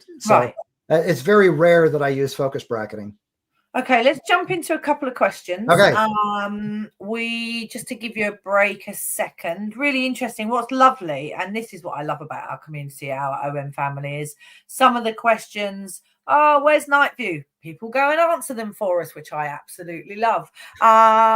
So yeah, night vision, it's on gear menu 3, live view, night vision. I absolutely love the people just helping each other out. You got a lot of love out there, people saying, I'm going to watch this presentation back because there's so much information, and thank you so much for the beautiful photos, and yeah, lots and lots of love on that one. So, but a couple of things. One of the questions that jumped out from me was about Terry's question about white balance. He says, I notice your white balance is 38,000. Is that your sort of default night setting for the night stuff? Yes, it is. So Because this isn't a dedicated presentation to Astro, Right. I definitely have skipped over a few things about That's exactly fine. which settings I choose. But yes, a lot of people, when they're first starting out, they might use one of the auto white balance settings like tungsten or Right. incandescent. I find that if you use those settings, that the sky, the whole image looks a little too cold, a little too blue. If you use auto white balance, the whole image looks very warm, like almost Right. way too orange. Oh yeah. And so I almost always choose 3800 Kelvin, which is very easy to set. I love our super control panel. So I Yeah. just go into the super control panel, go up to the white balance setting, dial in a custom white balance of 3800 Kelvin, and Right. I'm good to go. Because I'm shooting raw, I can adjust that in post later if I want, but I Right. really do want to see the image on the LCD or through the viewfinder the way I want to see it. Yeah. And I find 3800 Kelvin is the sweet spot. I've shot And yeah. colder and warmer, but I like 3800. Well, it's that sort of notion that us, when I say us, I mean people in the Northern Hemisphere, the Nordics, Canada, UK, we tend to like those colder, bluer colors. And then people in Asia, India, Mediterranean, they prefer the warmer colors. But of course, within the camera, you can change and make it how you love it. But for night sky, like you say, you don't really want the warmth, but you don't want it too cold either. So it Right. is a bit of a difference when it's night sky specifically rather than sort of skin tones. Right. Yeah, I love that. So Terry, I hope that helps you. So a quick question from Per Lumbo. Do you not focus stack the Milky Way to get rid of noise? I don't focus stack the Milky Way, but I do image stack the Milky Way to get rid of noise. Right. So I use Starry Landscape Stacker. If I was taking a typical shot, I don't use, so I'll take 10 shots in a row, but I don't stand there going one, wait for the exposure, two, wait for the exposure, right? I don't have the patience for that. What I do is I use the custom timer. There's another feature that I absolutely love. You could go into time lapse and or what is it called? Interval shooting. Yeah. You could go into interval shooting and set as many shots as you'd like, but I find the custom timer works perfectly. I normally stack 10 shots. I'll take 10 in a row, right? I do my settings, usually about 15, 20-second exposures, and then I'll go into the custom timer, and the maximum number of shots that you can take with the custom timer is 10. So I'll set it to the max with a half-second interval between each shot, and then all I do is press the shutter release once, and I stand back and I just enjoy the view while the camera is taking those 10 images. It does lengthen the time, but that's again another thing I love about night sky shooting. It slows everything down. I'm far more relaxed shooting at night than I am shooting a landscape, because all I'm doing is watching the night sky, and I love that aspect of it. It slows everything down. And so, that 15-second exposure times 10 shots, it's a couple of minutes that I'm waiting, but I'm happy to do that. And then I'll take those raw images and bring them into Starry Landscape Stacker. And then that helps get rid of any additional noise that's there. Cool. So my dog's just woken up, decided to come and huff at me. George says Starry Sky AF with back button only. No, George, you do not need to reconfigure your camera. You can have Starry Sky AF on the front shutter as well, and that's nice and easy. Just a quick question, or just a quick David F says, what's the advantage of the 12mm f2 prime versus the 7-14 2.8? Well, it's a lot brighter, but you don't have the zoom. So is a halfway point there, isn't there? Yeah, there. I'm not gonna answer that question at the moment because that's coming up. Oh, I'm going to take that one off the screen. Let's move forward then, shall we? Okay. So talking about being creative, there is one other way to be creative, and that is after the photo is taken. Right. And so when you're post-processing, maybe there's other ways that you can post-process your shot to add a little bit of your own personal creativity. And so in this case, I just used a little bit of selective color, and I didn't do that in camera, although you can. I did this in post. I love the drama in the sky, and so I turned it into a black and white first. But then this old farmhouse that has long been abandoned had this really rich brown tone to it. And so I just brought that out. And I will do that kind of thing on occasion in post. And then I kind of went crazy with this one. Oh, lovely. And, you know, you have to have fun with your photography. And sometimes that includes in post. I was using the focus stacking to capture these ice crystals forming. And then later on, I was looking at this on my computer in Lightroom, and I thought they kind of look like shark teeth or something like that. Definitely looks like you're looking out of the mouth of an animal, for sure. Exactly. Yeah. But of course, you have to imagine that the top teeth weren't there when I took this shot. And so I just duplicated the bottom half, flipped it, and created this sort of gaping maw of frozen teeth that I was viewing this image through. So again, a little bit of creative fun, but happening not in camera, in post. Yeah. Yeah. All right. Yeah. Now on to the gear that I shoot with. And of course, we are talking about two different kinds of photography here. So for landscape photography, this is what I'm shooting with. I have photographed with all the different Olympus/OM system cameras, but now my go-to camera is absolutely the OM1 Mark II. I am using, that's the one that I'm carrying with me. And for landscape photography, those are my two go-to lenses. They come with me everywhere. But, you know, I was talking about using long lenses, so I will carry long lenses with me for landscape photography, and on occasion use them. And the fisheye lens is often in my bag as well. If I want to go ultralight, then it's the OM1 and the 12-100. That's it. If I'm just going on a hike and I might encounter something to photograph, but it's not a photography trip, you know, it's not a photography session that I'm actually going out for, then it is the 12-100 and just the camera body itself. And that gets me in a pinch to be able to capture almost any shot. And if I need wider than 12, I shoot panos and we'll stitch them together later. Right. So, I mean, obviously the transition from the EM to the OM, I mean, it's such a difference, the OM1 and the OM1 Mark II. If you do have an EM1, 2 or 3, obviously I know it's always down to cost, but the differences between those two cameras they're just worlds apart. And, you know, it's such a difference between just the ISO alone, the performance, and the AF performance is so much better, isn't it? Yeah, a massive difference between the two. If you are shooting with a completely different camera system the instant you migrate to the OM1. Really is. Versus the EM series. All right. As far as some other gear, of course, I do carry tripods along. If I'm traveling and I need to go on a plane or something like that, then this is my go-to tripod, the Siri T015 or 25 there. It's a nice light carbon fiber, allows me to get low to the ground, very, very light ball head kind of thing. For my day-to-day shooting, if I'm just, you know, if I'm in the car and then I need to just hike a short distance to get to a location, I use the Manfrotto 190, and I use a pistol grip tripod head. I love my pistol grip.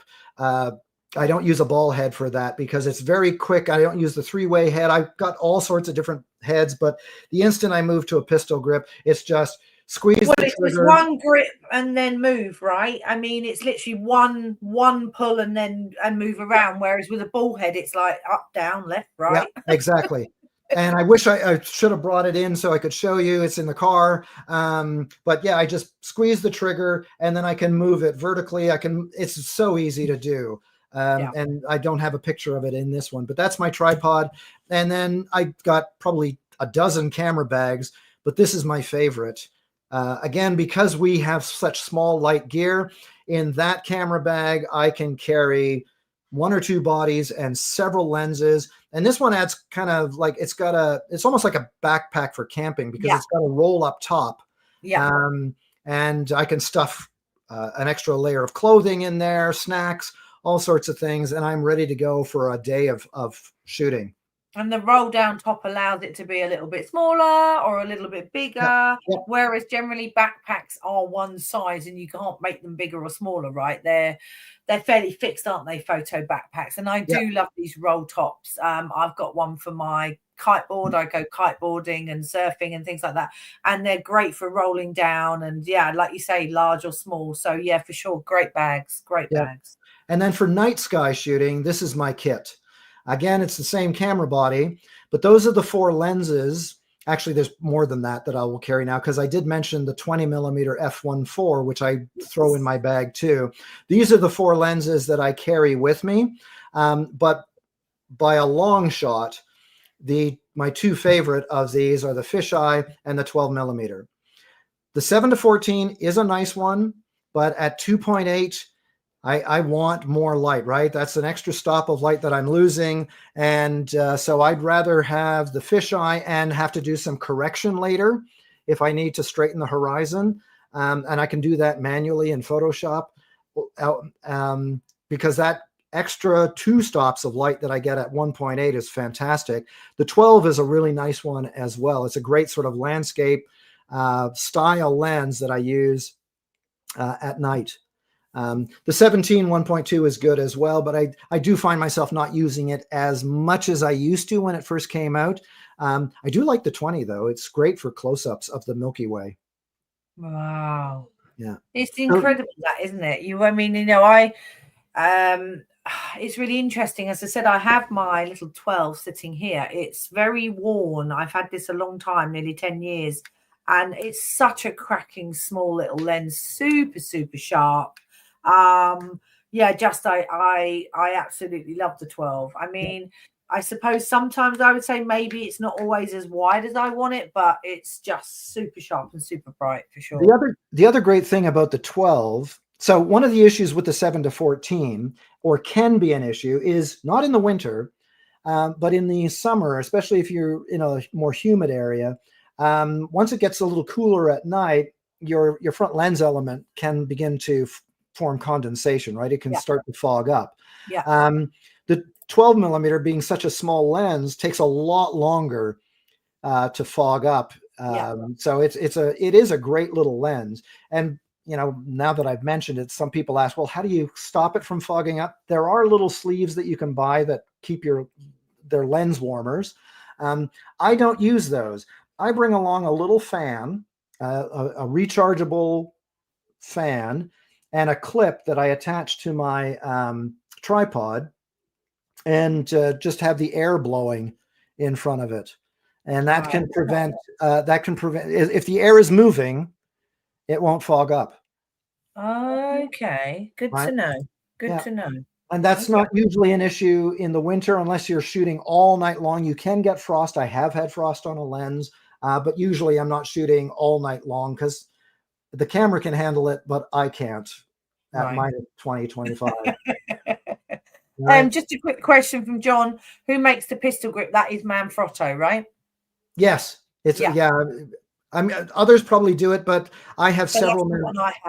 I have several Manfrotto tripods, and so that's the brand that I've stuck with. And yeah, they have several different pistol grip style tripod heads. Yeah. All right, we're almost done. The last thing to talk about is, where am I going? Oh, I mean, where do you need to go? I mean, when you live where you live, I know this probably seems sort of, well, this is on my doorstep, it's what I do. But for anybody who doesn't live there, obviously all of us are drooling because we're fairly jealous and envious of the fact that you have this on your doorstep. I'm looking out now over thousands of houses, rooftops, right? So not so exciting. But that was one of my burning questions. Where to next? Where is the next place? I've never been. I've always wanted to go. Tell us. All right. So for me, in a couple of weeks, I'm going to the North Shore of Lake Superior because I want to explore some of the ice features that will be there. So that's fairly local. It's about a 5-6 hour drive to get where I want to go. And for us in Canada, that's nothing. I know that when you're in Europe, 6 hours, you've passed through 3 countries or something like that.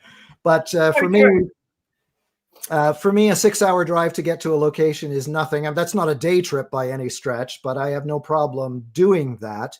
There is one location that I am itching to go to, and I'm going to stick to Canada here, that I it's on the top of my wish list, and that's Tombstone Territorial Park in the Yukon.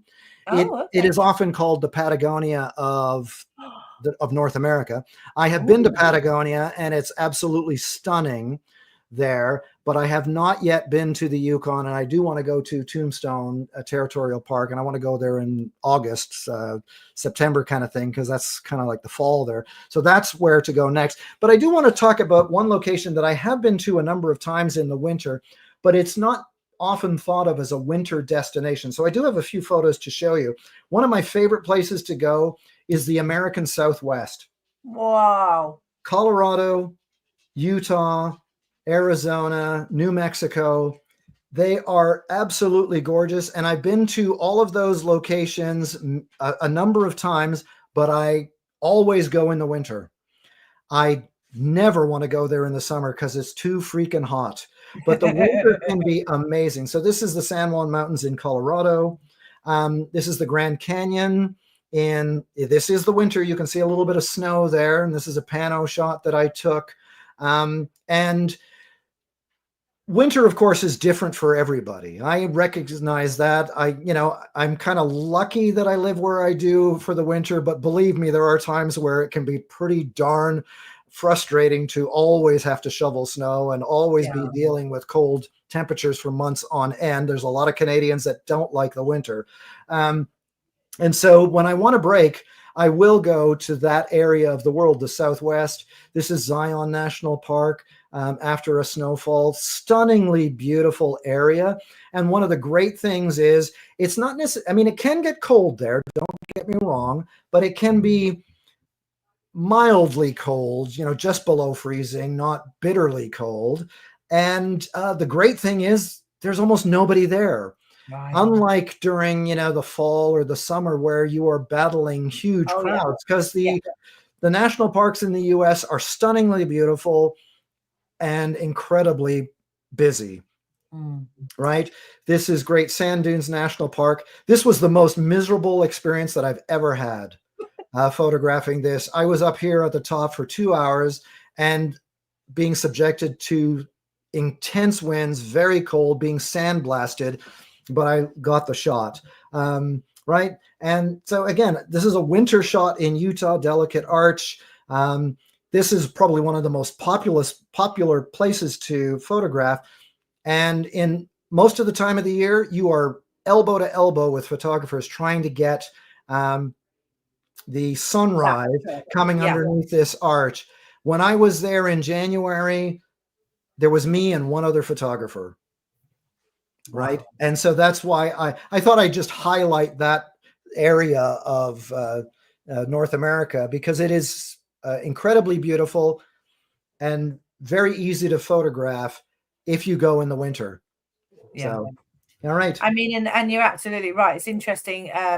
Ashley says, in Oz, we can drive for 6 hours and not see another person. That's what you want for landscape, right? Yeah, exactly. Yeah, and that's me where I live. My closest city is 2 hours away. Right. Wow. Yeah. I mean, we've got lots of love. Marsha has said a good point. She's one of our regulars from Florida, and she says, hit the like button. This program is outstanding. So if you are still with us, make sure you hit the like button, because obviously it's always good to get lots of organic, interactions and things like that. So let's have just a quick look. I mean, what I'll say to anybody viewing, if we didn't get round to your question, don't worry. We'll go in and answer it in the next couple of days. We always do that. All the team go back in, and especially if it's camera stuff, go back in and answer questions. So don't worry about that. Peter, back to you. That's it. Done? That's it. Wow. I'm done. I mean, can I come to Canada? Yes, anytime.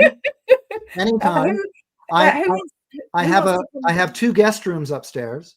I mean, What I couldn't learn from you in a day, right? It would be just incredible. I mean, I knew the presentation, I knew the images were going to be amazing, but your knowledge is just amazing as well. I'm so happy that you came on the show, and I know it's late here for some people. I'm hoping you stayed with us. I know saw we had a few numbers drop off, but we've still got loads of people in from all over. I'm going to take the presentation off there so we can have a chat properly. Wow is all I can say. Thank you. Your knowledge is incredible. You know, the knowledge of the kit as well is amazing. You use it so well. You certainly use the kit to its best advantages. And, you know, you, as I said, focus stacking for landscape is such an important and fun and clever way of shooting. So lots to learn, lots to take with us. Have you enjoyed being on the show? Claire, I'm blushing now. You need to stop with the compliments. Do I? But have you enjoyed coming on the show? Oh my gosh, I love this. I absolutely love this. Well, can you come back again very soon? I'd love to. Pick a specific subject, and we'll get you back on another time. As I said, I don't mind doing the late sessions if I'm going to get to see amazing images like this. But I definitely feel that a trip to Canada is coming up. Now, my other colleague Claire, she always invites herself to every place that we go. You know, that every ambassador's home city, and I'm going to do the same. well, maybe I need to come to Dover. Come, yes. I mean, like you said, within 3 hours we can be in Spain, Italy, Germany. You know, you name it. Within a few hours, you've traveled 5 or 6 countries. So that's very foreign for us here, right? You know, that idea. I mean, I've been to Europe, so I understand that. But you know, just the province I live in, Ontario, takes 24 hours to drive across. I think it actually takes a little bit more than that. Whoa. Yeah, from the border of Quebec to the border of Manitoba takes about 24 hours of driving. Wow, I could literally cover about 30 countries in 24 hours for sure. But as I said, I want to say thank you to all of our viewers out there. Please put a thank you in the chat for Peter. Make sure that you're giving him lots of love. If you are thinking of buying, maybe you're upgrading from an EM to an OM, then you can treat yourself. I've put the little link in there. Thank you for doing the poll. It's really, really important that you do the poll because, as I said, it's amazing. But please give Peter lots of love. And I'm just going to quickly go through. Thank you for a wonderful presentation. Andrew Woods, lots of clapping there. Great presentation. Thank you. Ron says, very inspirational, even though I hate the cold. Lots of images. David, Terry Day says, great images, Peter. Thank you for sharing. Yeah. John says, nice job, you two. Good to see you again, Peter. If you hate the cold, just make sure you dress for it, okay? Right, exactly. It's exactly that. I've only ever experienced -19. That's as cold as it's ever gotten. Oh, that's still pretty cold. That's pretty good. So yeah, that's the first time. But anyway, wonderful. You're going to go out and do some shooting now. I'm going to get myself a cup of tea.